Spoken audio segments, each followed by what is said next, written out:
Sveiki! Esam atkal Eiropas parlamentā. Un, Rihards, sveiks! Sveiks! Šonedēļ noteikti jau dzirdēju, ka nevis šonedēļ, bet šodien Saeimā izskatīja iekļāva dienas kārtībā Otavas konvencijas jautājumu. Jā. Noteikti dzirdēju, sanāca dzirdēt arī debates? Es noklausījos tieši ne debates par to, ko valdība iesniedz, bet es noklausījos arī interesi debates attiecībās Nacionālās apvienības iesniegto likuma projektu. Nē, es īstenībā abas divas noklausījos. Pareizi, abas divas.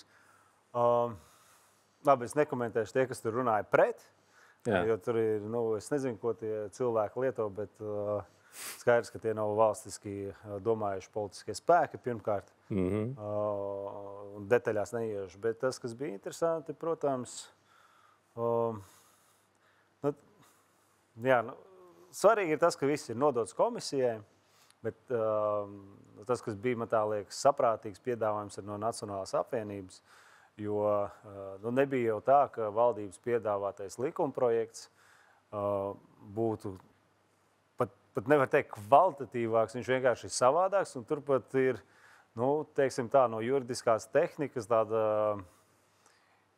daļrade radīta, jo kādreiz paskaidrošu, kādēļ tas tā ir. Nacionālās apvienības likumprojekts tika izstrādāts balstoties uz konvencijā noteikto, kā ja dalībvalsts kļūst par konvencijas dalībvalsti, tad ir noteikts veids, kādā no viņa var izstāties, tas ir konkrēti likuma panti, nekāda interpretācija. Sausi panti, kā tas ir atrunāts, atbilstoši Vīnes konvencijai. Un tad, kad parlaments, kas arī ratificē šo konvenciju, atbalsta likuma projektu par denonsēšanu, tad 6 mēnešu laikā no tā brīža tiek informēts depozitārijas, kas ir ANO, ka Latvija ir tātad ratificējis likumprojektu par, nevis ratificējis, bet pieņems likumprojektu par šī likuma konvencijas denonsēšanu. Un pēc 6 mēnešiem viss Latvija vairs nav dalība šajā konvencijā. Ko tad piedāvāja valdība? Es pat īsti nezinu. Redzēsim, kā juridiskais birojs, Saeimas juridiskais birojs uz to reaģēs, jo tur tāds penters uzrakstīts, ka tas likuma panti ir, ka Latvijas Saeima aptur Latvijas pievienošanos konvencijai vai kaut kas tam līdzīgs. Kas ir tāds, baigā akrobātika, īsti nevar saprast, tur nevar tā, ka apturēt kaut kādu darbību. Ir denonsēšana, to paredz konvencija. Konvencija neparedz kaut kādu apturēšanu dalības vai paraksta atsaukšanu. Tas ir man tā liekas vienkārši sabiedrības kaut kāda maldināšana, ka šis ir daudz kvalitatīvāk, šis ir daudz plašāk. Un baigi interesanti bija, es palūdzu saviem kolēģiem, lai tā, kad tikko nonāca Saeimas darba kārtībā valdības piedāvātā likumprojekta redakcija un Nacionālās apvienības iesniegtā, iedodam mākslīgajam intelektam pāanalizēt. Mākslīgais intelekts norāda, ka Nacionālās apvienības ir juridiski korekts, atbilstošs, nekāda liekvārdība, nekas, tieši tā, kā to paredz konvencija arī izstāšanās. Un tad par valdības iesniegto, ka tur ir, ka likumprojekts sastādīts tāds, lai viņš būtu diplomātisks, uzturētu kaut kādas attiecības, kas ir pilnīgi nevajadzīga lieta, jo ar likumprojektu pieņemšanu mēs neiepērkam ne kājnieku mīnas, ne arī izvietojam viņas. Mēs ar likumu atbilstoši Vīnes konvencijai izstājamies no šīs konvencijas. Kas tālāk notiks, tas ir valdības izšķiršanās, tie ir bruņotie spēki izšķiršanās un tā. Skaidrs, ka pieļaut nevarēja un valdošā koalīcija neatbalstīja arī Nacionālās apvienības likumprojektu nodēšanu atbildīgām komisijām. Atbildīgā komisija ir viena lielā, kas ir ārlietu komisija, kas par šo arī atbilstoši vismaz vispār pieņemtai praksei par starptautiskiem līgumiem un saistībām, bet tika noteiktas valdības likumprojektam arī līdzatbildīgās komisijas, Nacionālās drošības un aizsardzības komisija. Okay. Es domāju, ļoti interesēs pats tīri ziņkārs vadīts, sekošu līdzi, kāda būs, pieņemsim, tā argumentācija no Saeimas juridiskā biroja, tieši tam, ko ir piedāvājusi valdība.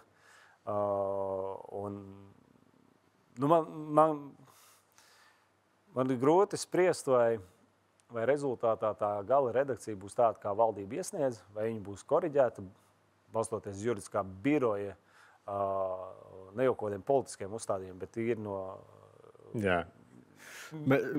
tiesību zinātņu un prakses viedokļa. Bet tad arī tas tāds lakmus papīrs ir arī Saeimas juridiskajiem birojiem.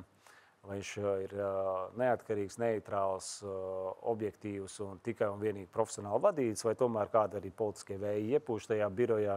Tad var arī šādu pieņemt. Protams, nav ideāls variants, kaut kā teiks.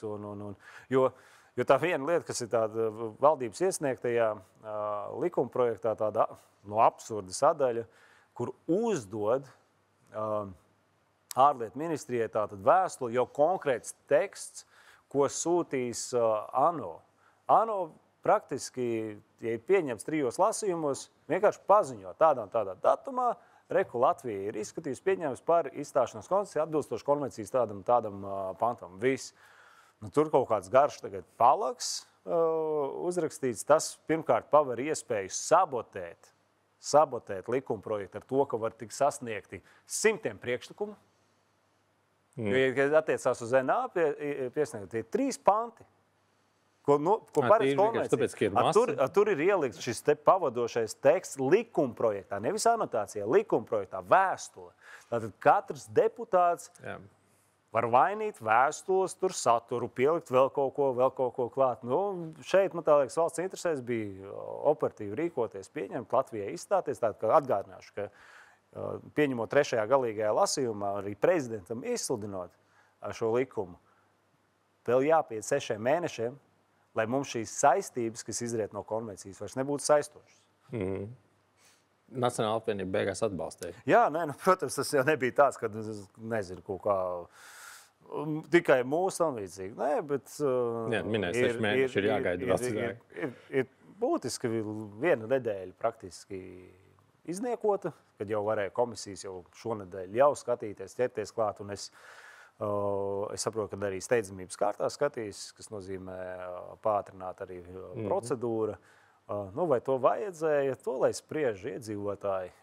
Šeit nav nekāda baļķu nesaņems, kurš un kā vienkārši, ir viegli, man tā liekas, nonivelēt jebkādu iniciatīvu, pasakot, ka tā ir nekvalitīva, mēs iesniegsim kvalitatīvu. Nevienu brīdi nepasakot, kas tad tajā sākotnēji iesniegtajā bija nekvalitatīvs.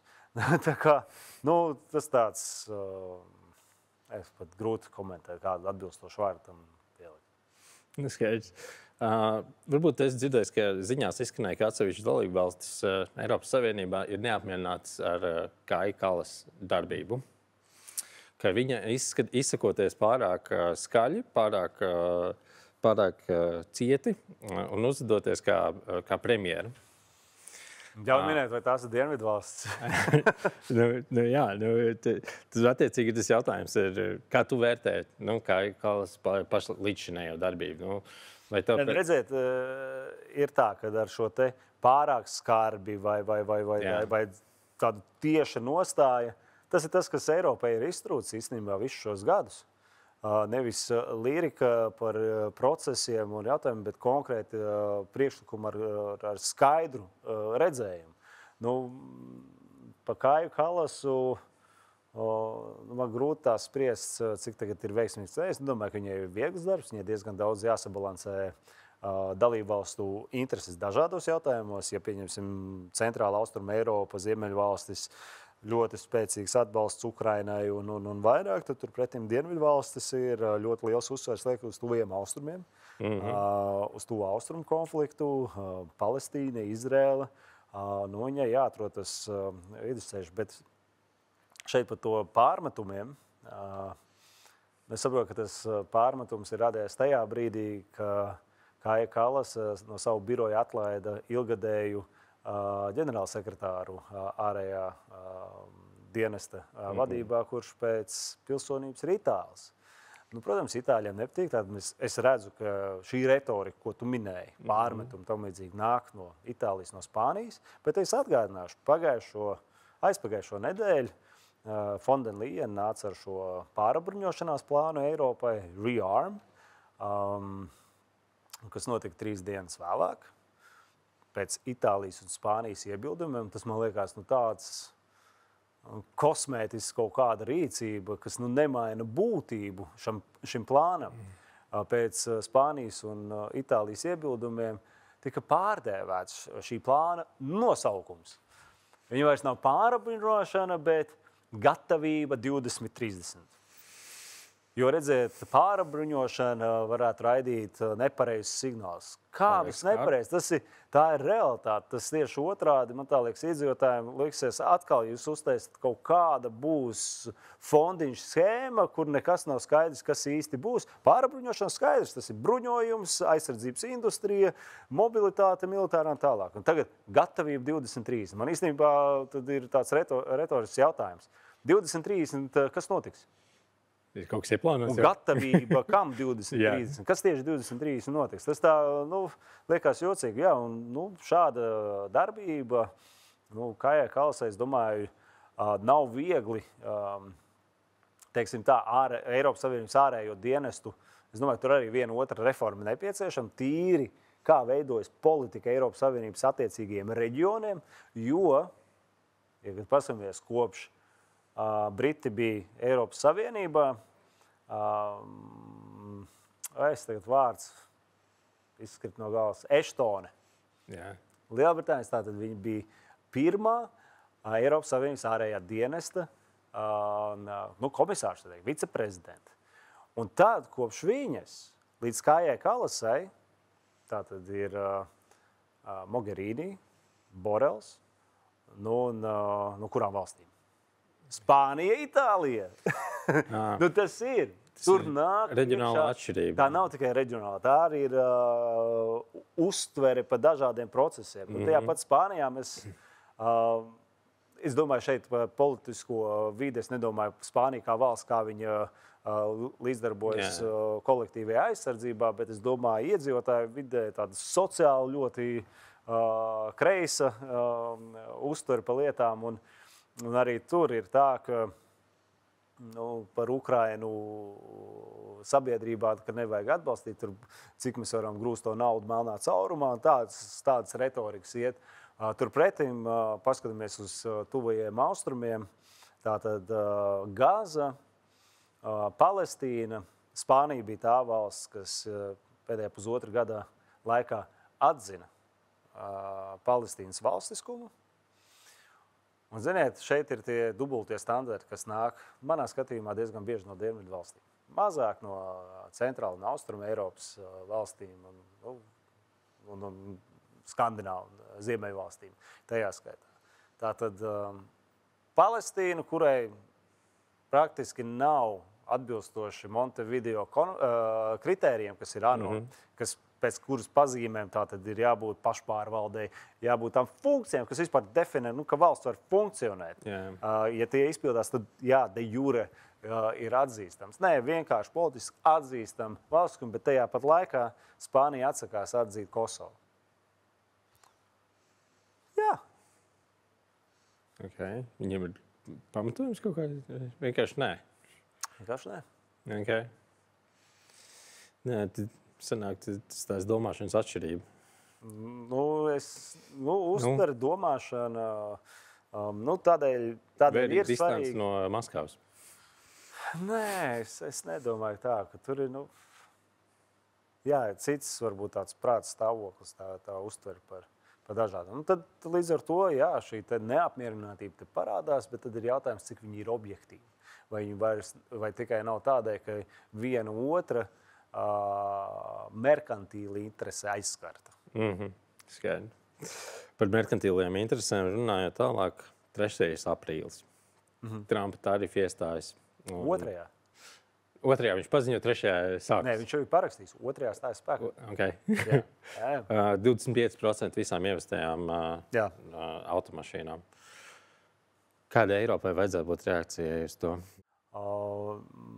Šeit skaidrs, ka tur laikam atkāpes nebūs, bet otra lieta ir Arī sākotnēji Trumpam stājoties amatā, tūlītēji bija tarifu paziņojumi pret Meksiku, Kanādu. Ne visi ir izpildījuši, viņš lēmumu atlicis pa 30 dienām.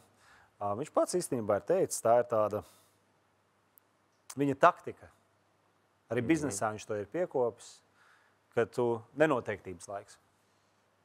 Tu pasaki, viss būs, un tad atstāj to otru pusi domāt, bet beigās būs vai nebūs, un kā, un tad tajā brīdī viņš var kaut kādas lietas izsist. Un īstenībā šajā periodā viņš ir izsitis diezgan daudz. Ne tikai tās valstis, kurām potenciāli viņš vērsīs tarifus, bet arī vēl, pret kurām nav vērsis, bet arī paziņojis, ka varētu no šīm valstīm ļoti lieli konglomerāti uzņēmumi jau ir paziņojuši par milzīgām investīcijām ASV. Piemēram, Korejas lielais auto industrijas flagmanis Hyundai, 20 miljardi.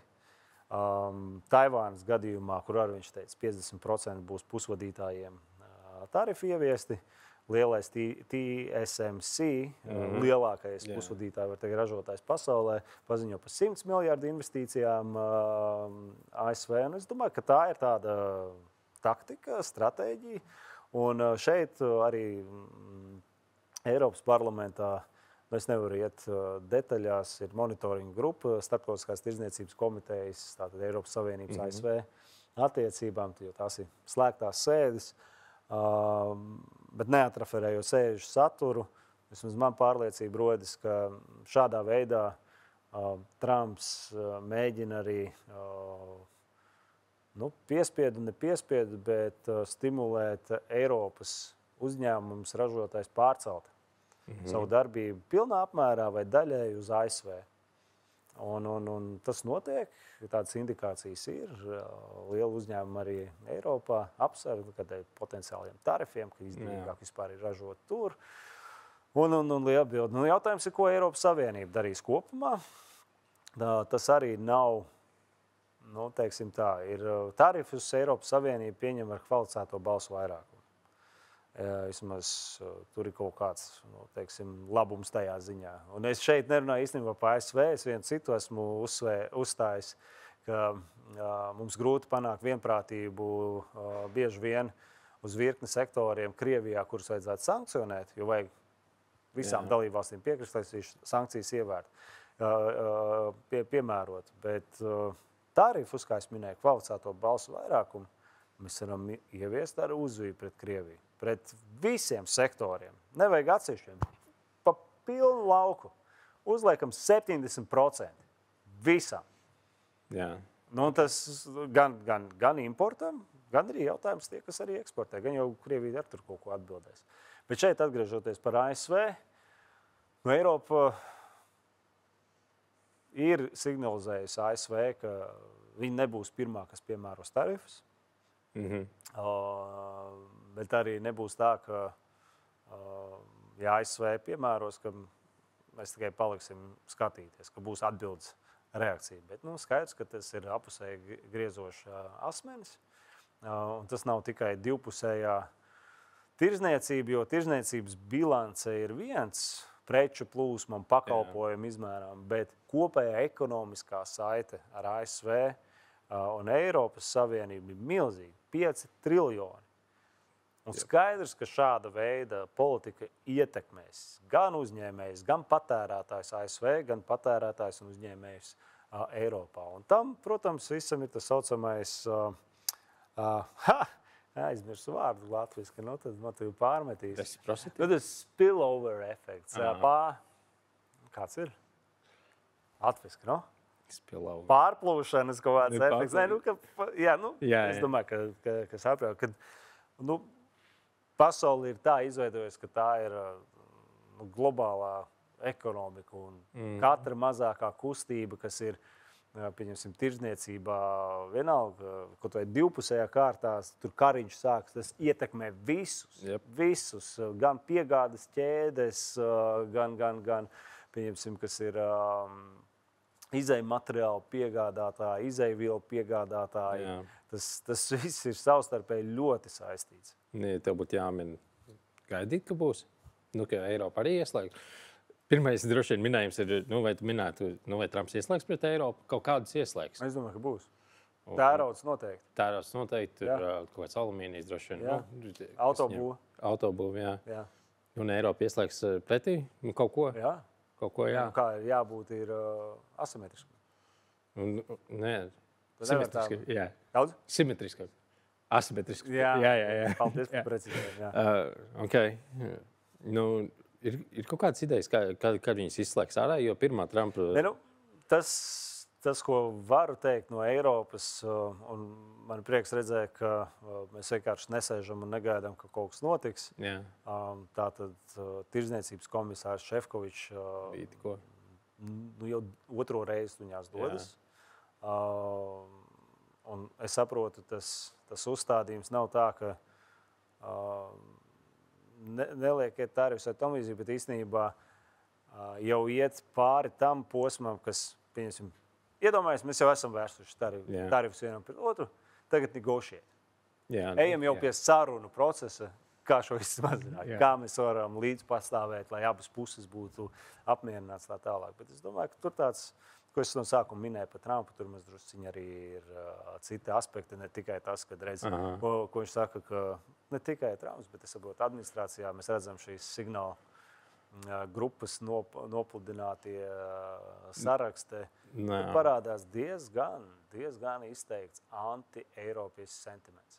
Un tas, man tā liekas, Eiropas politiķiem ir beidzot jāsaprot, ka šis nav mirkļa kaut kādas emocijas, kaut kas. Tā ir valdoša nostāja Trumpa administrācijas vadošo politiķu prātos. Un tie visi teksti, ka Eiropa ir pārāk ilgi parazitējusi bez mazai un tikai guvusi ekonomiskos labumus, neko pati neiegultot pretīm, un tādēļ šādas te politikas ir. Tā kā, ar to, es domāju, mums ir jābūt realistiem. Nevis dzīvot tādās gaidās, ka varbūt tur nomierināsies, varbūt kaut kas cits tur parādīsies. Nē, tas ir diezgan skaidrs uzstādījums. Ekonomiskajā tirdzniecības griezumā absolūti. Pa aizsardzību, drošību, to jau mēs esam dzirdējuši no aizsardzības ministra, sekretāra ASV, ka Eiropa vispār neko nav darījusi un pietiks ASV nodrošināt šo lietu sargu, pašiem jāinvestē un tā tālāk.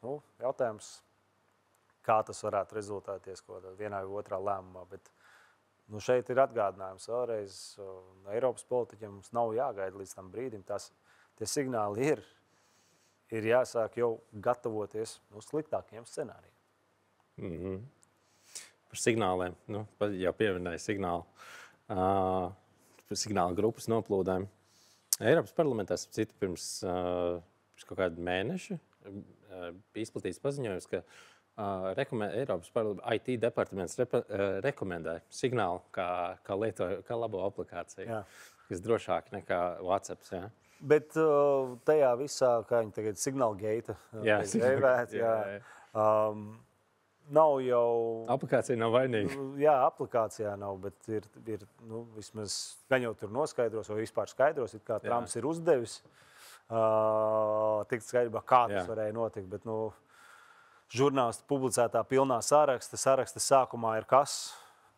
Parāda Volts pievienojas. Lai tiek galā, bet un arī saprotu, ka pati Trumpa administrācija ir rekomendējusi iestādēm, arī Pentagonam, tam līdzīgi šo aplikāciju instalēt uz darba telefoniem. Un tātad pamatojot kā drošu saziņas kanālu. Jā, bet to, ko pēc tam tur pievieno, droši vien saturs, ko tajā apspriest un neapspriest, tas ir cits jautājums. Es neiešu tajā analīzē iekšā. Negribu komentēt. Kas ir? Nē, negribu komentēt. Mēs redzam, kongresi tūlītēji rīkojies, ir atbildīgās komitejas, tās noklausīšanās, kur aicina iesaistītās personas sniegt savas liecības. Liecības ir pretrunīgas. Nacionālās drošības iestādes vadītājai nevarot atminēties, kur viņi pirms 2 nedēļām bija Āzijas reģionā, kurā valstīm likās tā diezgan jocīgi, un tāpat arī neatcerēties šo sarakstu saturu, vai arī pasakot, ka tā kā uzdevu jautājumu pirmajā sēdē, vai šajā sarakstē figurēja konkrēti ieroču, tehnikas pielietojums, ja tā nezinu, pateic, nekāda ieroča, nekāda tehnikas nebija. Nu, tad tagad nedēļu, pāris dienas vēlāk, vēlreiz noklausīšanās, viņi pat vairs neatcerās saturu. Ziniet, nu, tur ir... Nav izdevīgi. Nē, nu, jā, tā kā, nu, ar ko tas beigsies, man ir grūti teikt. Nu, amerikāņiem, es domāju, arī kongresā un senātā, nu, tas sausais atlikums ir tāds, ka amerikāņu dzīvības tika apdraudētas. Tiešākajā mērā. Es domāju, karavīru. Potenciālajām pretiniekam iespējams teorētiski dabūjot informāciju pirms kaut kāds uzbrukums vispār ir. Nu, tur es to scenārijas nebūvēšu, bet analītiķi norādīšu, jā, ka tam varēja būt ļoti, ļoti smagas sekas. Jā, ne, bet Trumps pateica, nu, ka ne tikai Trumps, nu, pats Volts pateica, ka tā bija kļūda, viņš uzņemās atbildību. Tas bija teksts, viņš uzņemās atbildību. Nu, mēs jau paši redzam, kā Eiropā, kā Latvijā. Tā praksē ir, ja uzņemās atbildību, tas parasti nozīmē, tu atstāji to amatu. Yeah. Es uzņemos atbildību, turpinam. Jā. Es saku, ka te arī ļoti daudzi Eiropā atturas jebko komentēt. Man tas liekas tā īsti nepareizi, jo tas tā kā, kas tie 3 mērkaķi ķīnieši. Redzi? Jā. Neredz? Un jā, tas man tā liekas pat ir trakāk, kur novest pie vēl trakākām lietām. Nu jā, noklusēju. Nu jā, tu ļoti daudz ko pacēši uzreiz klusums. Nu jā. Ok, par Eiropas temperatūru, tad nedēļas sākumā bija Varšavā. Jā. Es minēju, ka tās ir šāda tipa starp parlamentārās konferences, ir tās vietas, kur var saprast, kāda ir temperatūra. Jā. Tu vari pateikt, kāda ir temperatūra, kāda 2 vārdos? Temperatūra, tas, ko varbūt tā kopumā es sadzirdēju, ir ļoti daudz vispārīgās frāzes. Šis ir pēdējais pamošanās zvans. Jā. Es konferencēs esmu piedalījies pēdējos 10 gadus un kopš pilnamēroga kara Ukrainā. Šis te pēdējais zvans pamosties vai modinātājs zvans, dzirdu katrā no konferencēm. Bet tad jautājums, kuri to saka, pēdējais modinātājs zvans ir tie, kas runā, kas ir tās konkrētās rīcības, kas jādara, uz detaļām iet. Un cito saka, ir palīdzēsim Ukrainai, cik ilgi tas ir nepieciešams un tā. Daudz ļoti deklaratīvas frāzes.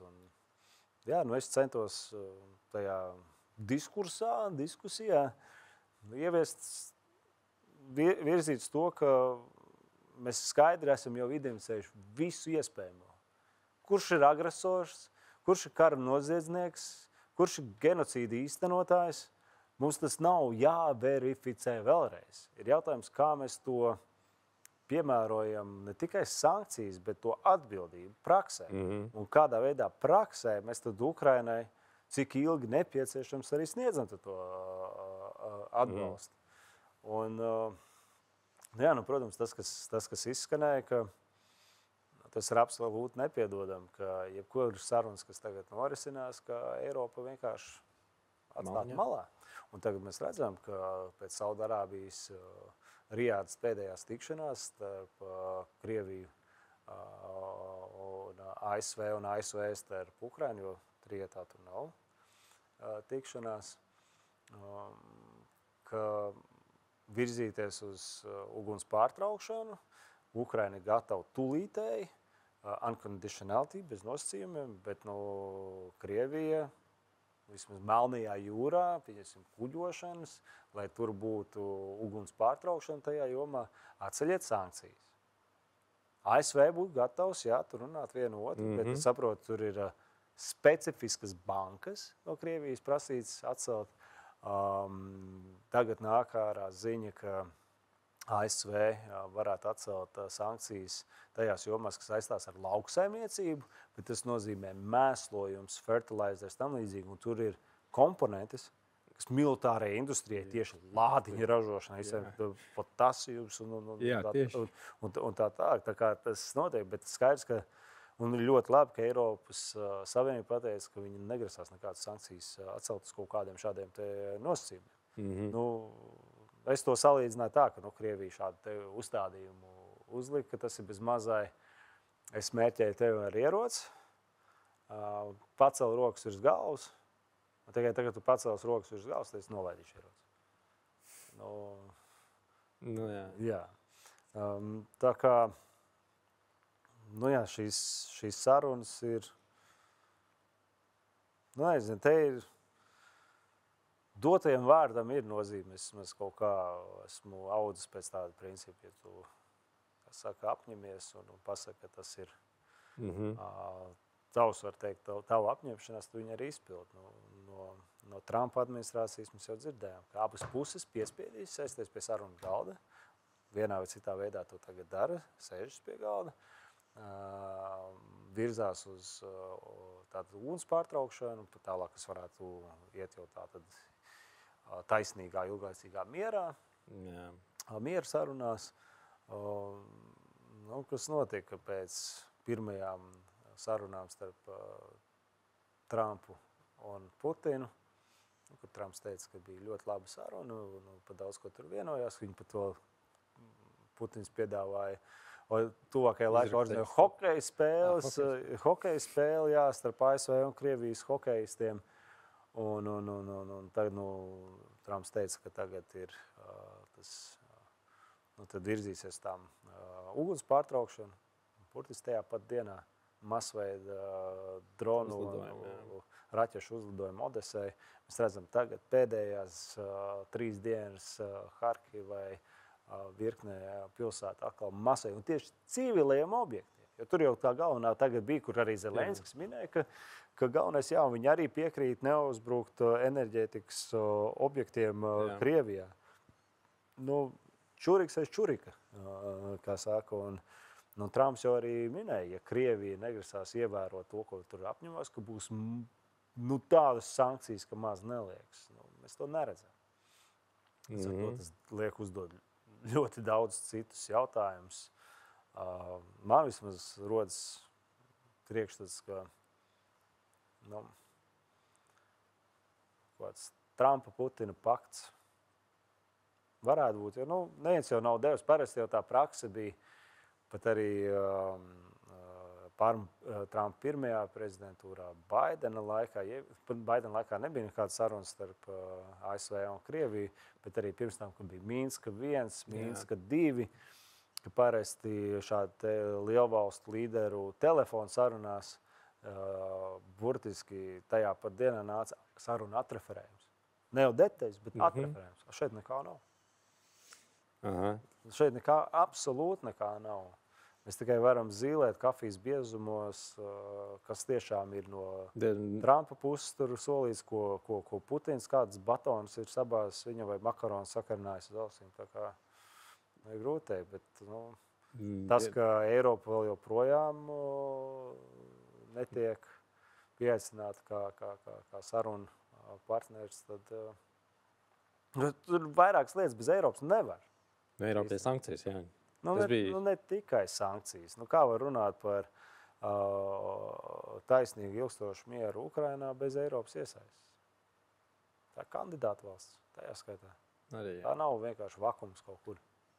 Jā. Varšava arī izskanēja atkal no mūsu reģiona valstīm vairāk aicinājumu Eiropai virzīties uz priekšu ātrāk ar Ukrainas pieņemšanu vismaz kandidāti. Jā, bet tur ir Ungārija, kas bloķē. Tas ir Ungārija bloķē iestāšanās sarunu sākšanu. Jā, tā bija apelācijas nenosaucot vārdā valstis. Arī, jā. Ir kāda cerīgāka nots? Nē, panikā tas ir galvenais. Nevajag nekādā panikā krist, jo tāda kaut kāda panikas veidošana raisa bailes, un cilvēka dabā nekas neparalizē tik ļoti cilvēku domāšanu, rīcību kā bailes. Pasimies, mēs kaut kādā situācijā, kur mēs nobīstamies, mēs sastingstam. Mums nav darbība, mēs minstinamies un tā. Šeit, ja mēs esam vienojušies par konkrētām liekām, viņas ir jāievieš praksē. Un ļoti daudz darāmā ir mūsu Baltijas jūras reģionā, tajā skaitā. Tas bija tieši arī šajā konferencē Polijā. Plaši runāja, tur runāja admirāļi, ģenerāļi, un ka mums jāstiprina atturēšanas spējas un pārējais. Un es uzdevu jautājumu, atturēšanas spējas 15 mēnešos kopš 23. gada mums ir 12 kabeļi sabotēti Baltijas jūrā. Man tiešām imponēja viens no ekspertiem, kas no tribīnes savu tātad ekspertīzi pauda, ka mums jāizveido tāda rīcības modelis, ka Krievijai ir grūtāk saraut šos kabeļus. Ne tas, ka Krievija nebija, bet Krievijai ir grūtāk. Tas jau ar tādu, kas tā ir par domāšanas veidu. Un tad te paši, kas ir apsvarams jautājums to pašu ēnu floti, kur apsveicam, ka ir Somija pirmā valsts, kas ir praktiski konfiscējusi tankeru. Tur 60 miljonu vērtībā laikam naftas produkti. Un tas ir tas ceļš ejams.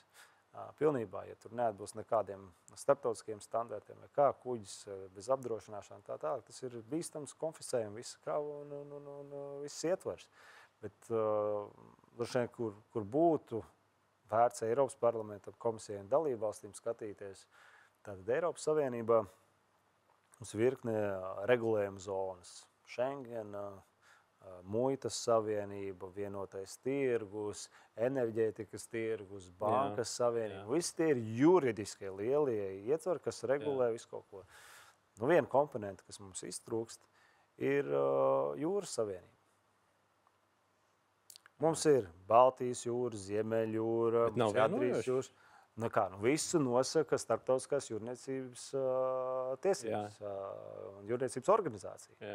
Līdz ar to tur parādās tie daudzie caurumi, ko Krievija ļoti meistarīgi izmanto, jo nav tā, ka, piemēram, Baltijas jūrā, brauc, mēs zinām, ka šis ir tas ēnu flotes kuģis, kur tur reģistrēts tam līdzīgi, ka mēs viņu piebraucam, visi mēs varam aizturēt, mēs varam uz viņu uzkāpt, pārbaudīt, tā tālāk. Nevar. Neitrālajos ūdeņos to nevar darīt, absolūti. Tikai tad, ja iebrauc ekonomiskajos zonas tajos ūdeņos vai jau valstu suverēnās, ko, protams, nedara. Bet ieliekot šādu vēl sabrāmi Eiropas līmenī, tas ir juridisks ietvers atbilstoši starptautiskajam, bet mums ir papildus regulējums, vadoties no vides drošības jautājumiem vispārējo, kur mēs pieņemsim, varam noteikt, ka Baltijas jūrā ir konkrēts navigācijas ceļš, koridors, ka tikai pa to kursē kuģi. Tas arī nevis tā, ka tas ir tā, tad līdz ar to nozīmē, ka mēs varam ļoti labi detektēt tos brīžus, kad tur, kur ir kritiskās infrastruktūras objekti, ka kuģi iet, viņi ir reģistrēti, un tūlītēji reaģēt, ja kaut kas arī notiek. Vai arī, protams, es atkal negribu iet ļoti lielās detalizācijās, bet tur ir virkne mehānismi, ko var īstenot. Un tā nav tikai Eiropas Savienība, bet arī NATO. NATO kompetence, tajā skaitā kritiskā infrastruktūra ir absolūti saistīta ar NATO. Admirāls teica, mums ir tas Century 2025 tagad iet, bet kopš ir tas Century tā operācija, kabeļi turpina tikt sabotēti, bojāti, pārauti. Un, te prasās daudz tāda pragmatiskāka rīcība, nevis auklēšanās ar tādu karstu kartupeli. Jā. Kāda ir cerība, ka mēs aizslēgsim Baltijas jūru ciet? Bet to jau var tikai atsevišķi dalībvalsts izdarīt, var to izdarīt. Tad, protams, jā, ne tikai Dānija, Somija ar Igauniju. No Pēterburgas nekas neiznāk, nekas neiet. Tāpat īstenībā Kenigsberga. Arī tur. Tas viss ir darāms, bet, kā mums saka, mums vēl joprojām ir gaisa patrulēšana. Tātad NATO ietvaros gaisa patrulēšana, kas ir nevis pretgaisa aizsardzības tāda politika, bet tā ir tāda saucamā air policing. Tas nozīmē, Ko viņi atšķirās? Viņi atšķirās ar to, ka detektē, ka, pieņemsim, pārkāp gaisa telpu, tiek pacelti iznīcinātāji, bet tie iznīcinātāji ir praktiski, es salīdzināšu tā, ja mēs runājam par policistiem un tā. Negribu noniecināt pašvaldības policiju, bet pašvaldības policija, protams, tagad mūsdienās ir arī ieroči, bet agrāk bija tikai steks. Tad air policing ir ar steku, bet air defense patrulēšana aizsardzības jau ir tāda, kad ir, es atvainojos, ka es anglicismus lietoju, weapons are hot. Tā viņi ir aktīvi. Viņi praktiski tas, kas ir pārkāpis, viņš zina, ka viņš ir locked. Ja viņš nesadarbojas, ir jau nākamais posms, kur viņu var notriekt. Air policing ir, mēs jau vaktējam un viss pamet. Mieru uzturētāji. Jā. Okay. Labi, paldies šodien. Paldies. Tiekamies pēc nedēļas. Tiekamies.